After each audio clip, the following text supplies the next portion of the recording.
Ago erokamano ne Nyasaye motimo ng'wono machielo e okinyi masani mokelowa kanyakla mondo wawinjre e weche moko mag Jehova Nyasaye.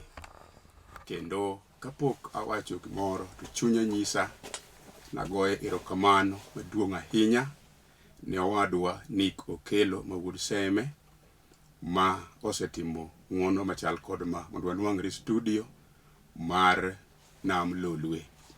Bende adwa ni mondo ago erokamano ne oganda magitiyo godo ka management te mar Lolwe TV kuom yie mondo Yesu ja Nazareth oyal wachne e piny ngima mondo piny owinji. Bende agone Nyasach polo gi piny erokamano moriti chakre ndalogi duto mokeli gokinyi masani mondo wawinjre e wach makelo ngima ne oganda duto moyie kuom wachno. Chunya mor gi gik moko te ma Nyasaye osetimo, kendo aseneno Nyasaye ma ja adiera, Nyasaye ma ja nyalo, Nyasaye ma ja timo. Obiro timoni kendo osetimo ne jomoko, in bende obiro timoni gik madongo mosetimo ne oganda Nyasaye. Bende amor ahinya ne jo Nyasaye mosewinjo injili kendo moyie ni injili nyaka yal. Gichung' kod injili ni kendo Nyasaye mondo ogwedhgi mang'eny. Chunya mor ahinya gowadwa ma wuod owade ma Seme Kubudho, kendo gik mabecho aseneno ka Nyasaye oketo jo biro timo. Amor kod owadwa Michael ma wuod Ting' ma wuod Gem bende Rangwe ma Nyasaye osetimo ne ng'wono kendo pod ayie pod alamone Nyasaye biro timo ne gik madongo. Bende amor kod mama ma head teacher ma Ofafa Jericho Primary, mama walamuru Nyasaye, Nyasaye biro chung' kodi e weche te. Bende amor kod Bishop Julius Otieno ma wuod Donde moseyie ni injili nyaka yal kendo mochiwo ngimane nikech tich Nyasaye. Wuod Donde kama intie Nyasaye biro ting'i malo. Wiya ok nyal wil kod Tom bende ma wuod Donde, wuod Gem, Nyasaye mondo gwedhe kama entie. Abiro ka mondo ayalo wach kendo nying Nyasaye biro yudo duong' kiyalo wach Nyasaye makelo ngima. Wachni ne wayude nono kendo wabiro chiwe ne oganda Nyasaye, kendo nochiwe ne piny ngima mondo nying Nyasaye oyud duong' ka ji yudo warruok kuom weche manade kendo mabecho ma Nyasachwa ni eri emoketo e dho jotichne. Chunya mor, to kapok wachako gimoro amora kawuono gokinyi, kiyie to miwang'i kama intiere mondo walam Jehova Nyasaye.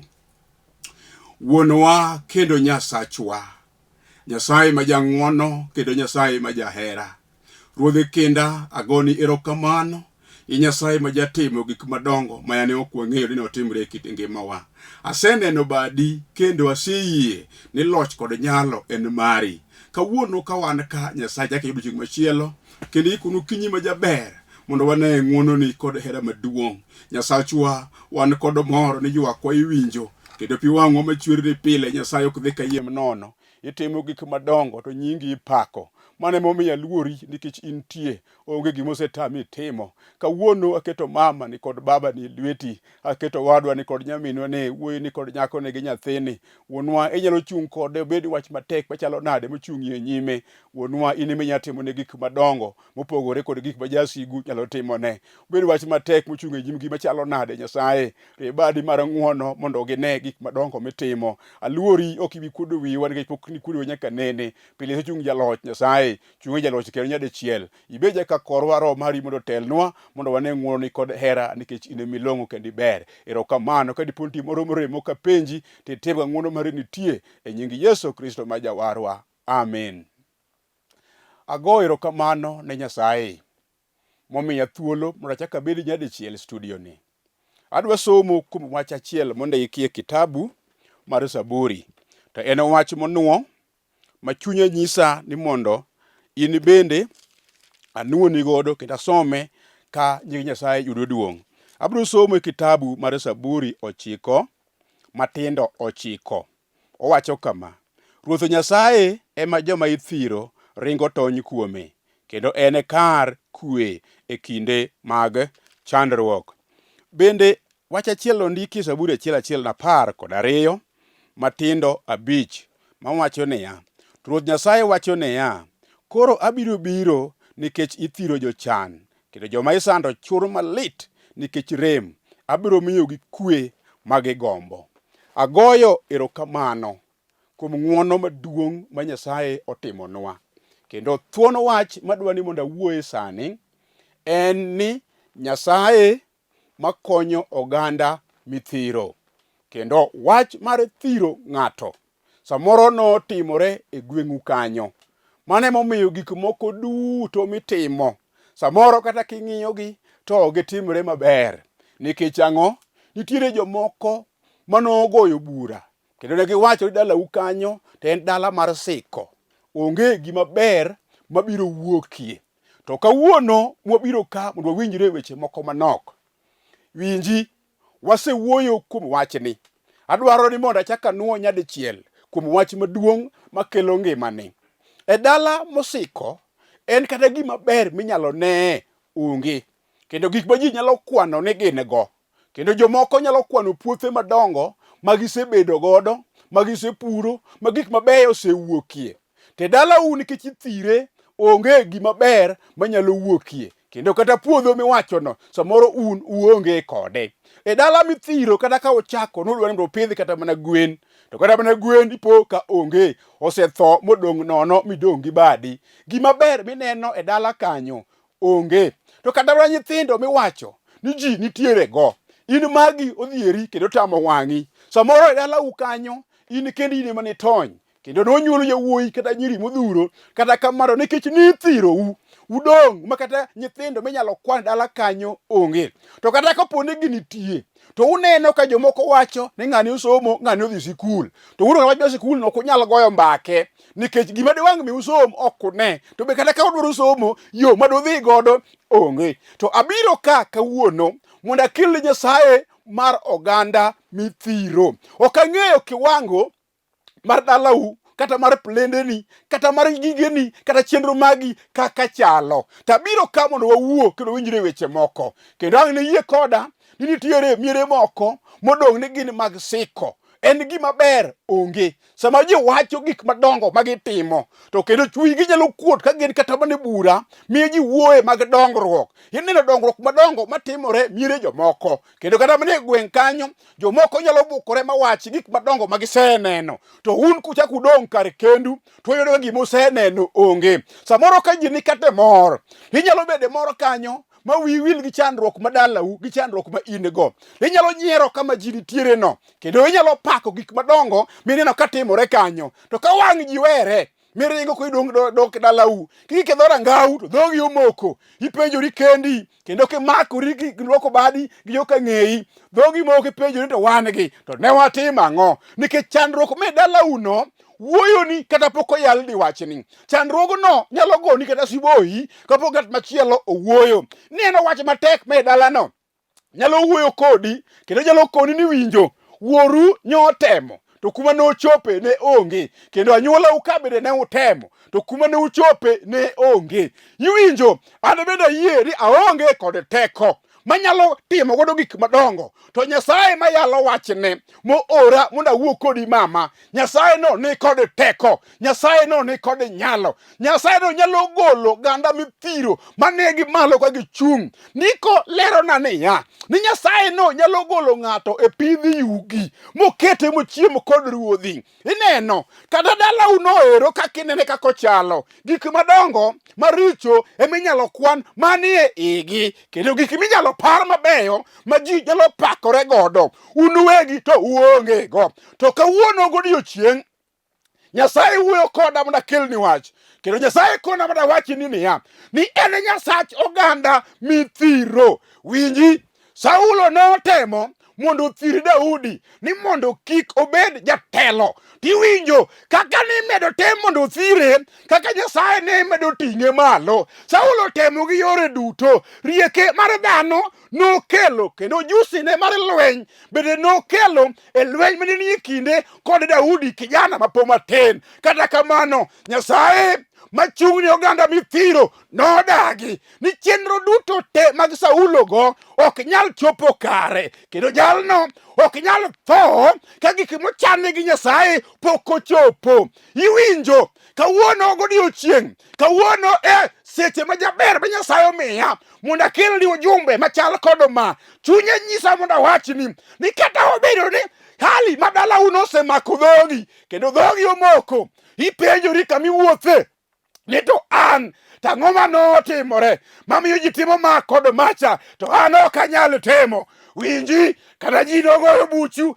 mowacho ni gibiro thirou e nying Yesu ma ja Nazareth.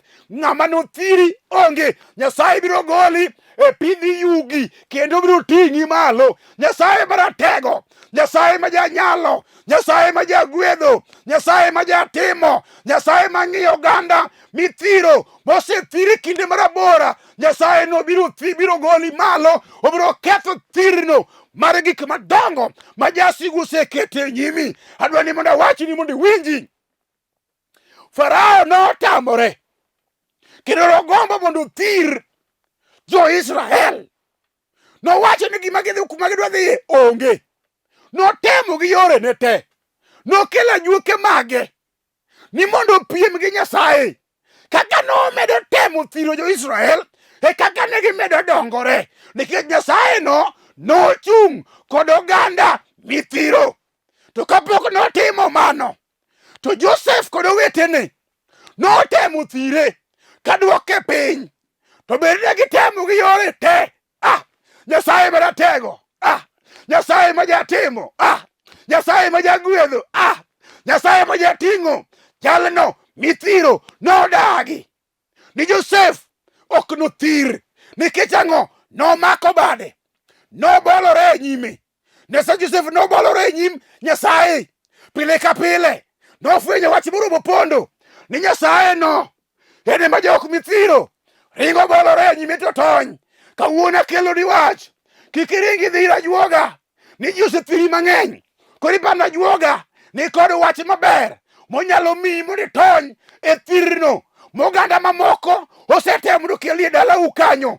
Awacho ni ka jachir ja Nazareth pod ngima, pod entie, pod otimo gima tame timo, pok oyudi. Obiro timo ni kawuono nikech nyinge ni kod teko, nyinge ni kod loch. Onge gima tame timo. Jo-Israel chako wuoth marabora. Oganda oriwe e nyimgi gi lwenje madongo kagwari mondo thiri gidog chien. Kata kamano jo-Amalek notemo, ne oge nyalo.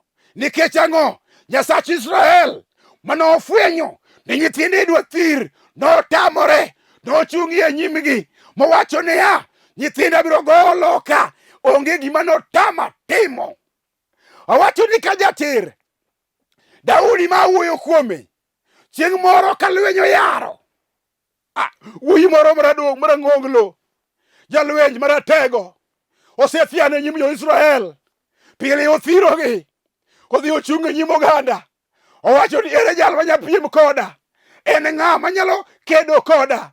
Othiano, Goliath ithiano, Goliath ithiano, Goliath ithiano. Othiro jo-Israel nikech ohewogi kod lweny. Daudi wacho niya, iwinjo, ideri biro rekod arunge, in kod silaha, aneni kod tong'. Tang'eyo ng'ato ma Nyasach Israel, ene ma en kod teko, ene kod nyalo, ene moganda mithiro to ringo tony kuome. Abiro dhi ire, kaeto kasemanora kode tabiro chomi tir. Ok nachomi gi tekona, aonge kod teko, bende aonge kod nyalo. Ok anyal kedo kodi gi rieko ma an go, tabiro kedo kodi kegire ng'ato mani toka mochung'i e nyima miluongo ni Nyasaye, Nyasach Israel, Nyasaye ma jatimo, Nyasaye ma jagwedho, Nyasaye ma jaloyo. Sama nochung' e janga kochomo jal mathirogi, Nyasaye nokone, abiro chung' kodi wuoda. Kata ji osethiro nyithinda ma Israel, taseketi mondo aloch kodi. Nyasaye nolocho ayanga godiochieng' ka ji neno. Iwinjo mama, kata biashara mitimono, josigu go ok mor kode. Kidwa ni mondo githire mondo idog piny ikwechi kaka ne ikwecho chon. Tich manyo iyudono, jomoko dwaro ni mondo othire, mondo oriembie, mondo idog ikwechi kaka ne ikwecho chon. Ineno ngima ma in godo no, jasigu dwaro ni tuo ma yando keto kuomi obed ndulume. Owacho ni mondo thiri, idog igori piny mondo itho e aora kata e nam, itho e mach kata igori e kite kata e pap. Iwinjo, tuo osethiano higni mang'eny. Owacho niya, onge gima ber mibiro timo. To kawuono Yesu ma ja-Nazareth, Nyasach polo kod piny, mang'e jok mithiro, Nyasaye no osewacho ni osewinjo, oselando, owacho ni asewinjo, kendo aseneno gi wang'a kaka nyithinda ithiro abiro chung' kodgi e nying Yesu ma ja-Nazareth. Biasachino biro dongo e nying Yesu ja-Nazareth. Ok inibed piny ni puth omaki, ok ichak idog piny ni ndulu be omaki, ok ichak idog piny ni tuo moro amora marathany, tuo moro amora ma leprosi, obed tuo matek machalo nade, ma yando thiro ngimani, kichano gi koni to ketho gi koni.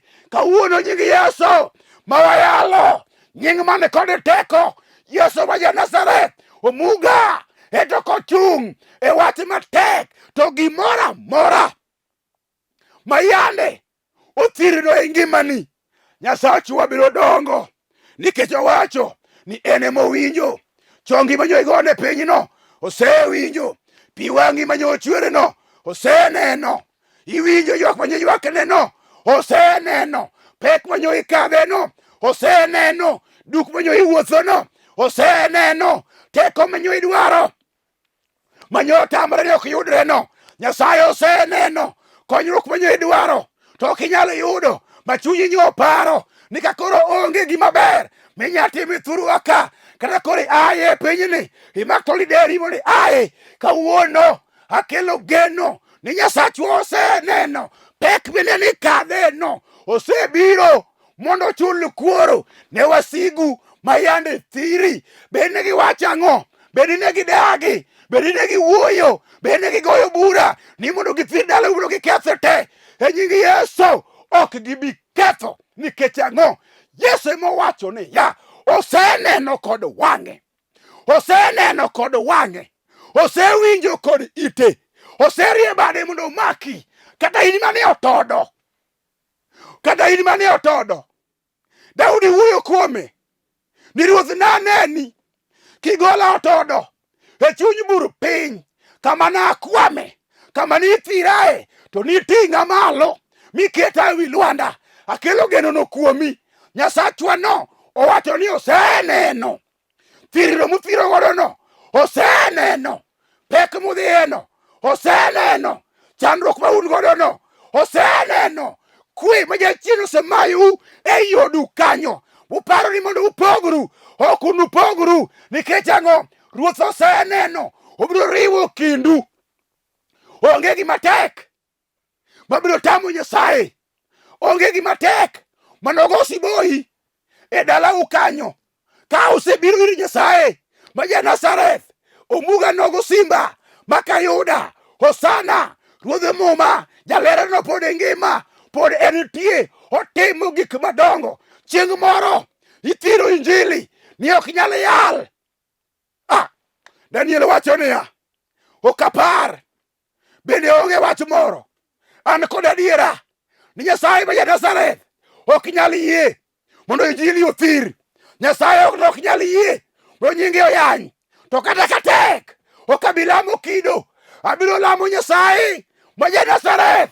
Kata tek manade, kata ibwoga ni binega, tabiro siko e injili. Yawuoyi moko adek, yawuot joka-Yuda moko adek, yawuoyi go oramo ni kata ithirwa machal nade, injili to biro muomo.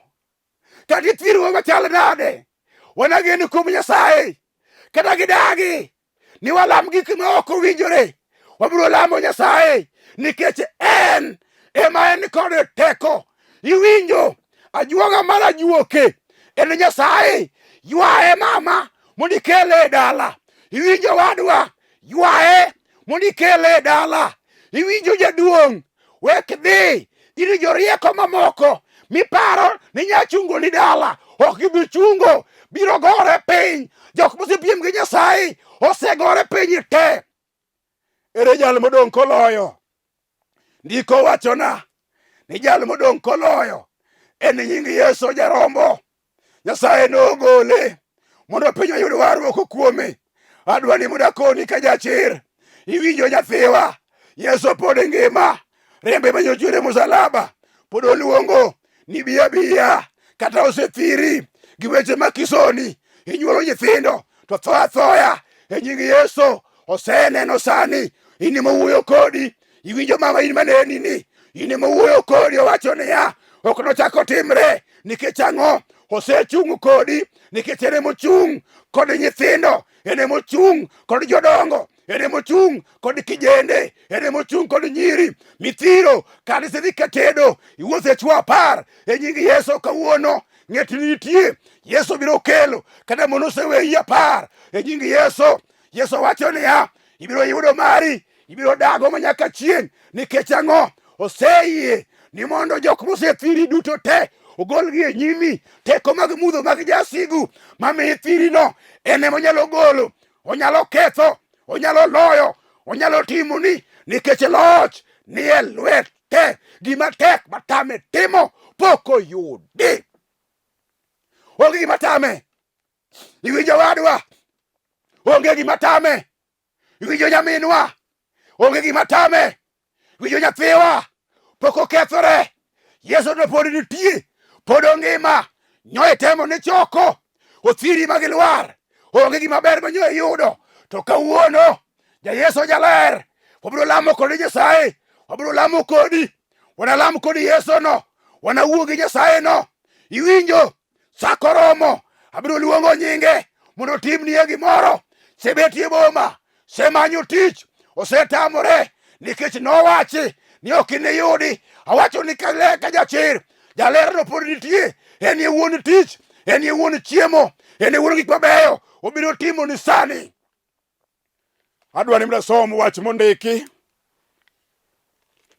e kitabu mar Ngeche 6 matindo 4. Wacho kama: kik iwe nindo teri, bende kik ichung' mondo iyue, to resri mondo ibwodhri e obadhono, mana ka winyo kata ka mwanda moyombo jodwar. Iwinjo owadwa? Wach mineno kora kelo ni sani ni. Ma wach mangima man kod teko, ma wach man kod nyalo, ma ng'at moro ma pache ler, ma chandruok osedino ne chalo got e nyime, ma jochiende mag thirno, jochiende mag siko, jochiende mag ura mag ran oseluwo bang'e. Gik ma yade chano osegore piny. Kawuono kinyalo yie, kawuono wadwa kiwinjo dwolni, Nyasach polo man kod teko, Nyasaye ma janyalo luongo ni kiwinjo to kik idog chiemo, kik idog chien mondo iyue, bende kik ichung', bende ng'wech rabora kik koro ichung', to yie mondo ringi mondo iresri mana kaka winyo mobwodho e obadho manyo oketne, mana ka mwanda maringo yombo jodwar. Ka nitiere ng'ato madwar ringo mondo resre, oyombo jodwar, oyombo adui, oyombo jasigu mosethiro nyaka ngimane kod tuoche ma daktari nowacho ni ok nyalre. To kawuono kik iyie, kawuono kik iyie mondo ichung'ie wachni, to iyie mondo kawuono imak bad Yesu ja Nazareth. Obiro ywayi kendo obiro pandi e buombe, obiro ting'i malo, obiro miyi chir, obiro miyi gik madongo, gik ma onge biro biro, nikech nyinge ni kod teko, loch ni e lwete. Obiro gwedhi kaka osegwedho joma moko. Resri mondo iyombi ka winyo mayombo jodwar, kata ka mwanda mayombo jodwar. Nyasaye no pod ngima, pod entie, pod otimo gik madongo. Obiro timoni. Kadipo nono ni chunyi walo ni kawuono, ni wene ka warruok mang'ongo mondo iwuoth godo, ta bende yie mondo walam kod Nyasaye kanyakla. Winji kaburo loyi kama intie. Ok ang'e ni inie ot, ok ang'e kama intie. Chandruok mamaye biro bende ming'eyo, chandruok mosethagi biro bende ming'eyo, kama isethiri biro bende ming'eyo. Akelo Yesu, go chongi piny mondo walam Nyasaye. Wuonwa ma ja Nazareth, Nyasaye man kod teko, osana jaler, aluongo nyingi nikech loch ni e lweti. Ine mineno kama wadwa ni kata jamino ni kadhe. Ineno pek ma jaduong'ni oseromogo. Tiwacho sani ni ine Nyasaye iseneno kod wang'i kaka nyithindi ithiro. Iyie kawuono mondo ichung' kodgi. Mama ni bendo yie Nyasaye mondo chung kode. Owadwa ni oseneno matek gi jaduong' ni. Nyako ni oseneno gik madongo. Nyasaye timne ng'wono kod kech maduong'. Ibeje ka kore. Ilochi motim ye neno. Ni ine mitimo ni kuom ng'wono. Mondo nyingi opaki manyaka chieng'. Asegwedhora kuom wachni. Gwedhi joma moko bende. Mondo nyingi opaki mosiko. Alami ka yie ni setimo. Tim jana chiel kuom ng'wono. E nying Yesu ma jawarwa. Amen. Ane ma wuoyo kodi no. Nyinga iluongo ni Pastor Benard Otieno. An wuod Wiso ma Jakochia. An nyakwarore ka Wiso. Ayalo e kanisa mar Foundation of Eternal Life Church e Dandora branch ka. Nyasachwa ma janyalo koyie momako badi to bi mondo walam Nyasaye. Chung'ie gi injili ni. Injili koro dwaro chuo kod mon manya chungu kode. Injili dwaro jomoko moyangore kabisa mawacho ni kochakore gi sani abiro luwo bang' Yesu ma ja Nazareth. Abiro chung kod injili to abiro lando nyinge. Wantiere e wang'ayo wadhi Epic ya Joivila. Bi kanyo But Families Education Center. Bi mondo walam Jehova Nyasaye. Jowete wa nitiere kanyo. Jodolo mag Nyasaye nitie. Ruoth owalogi mondo gititich Nyasaye.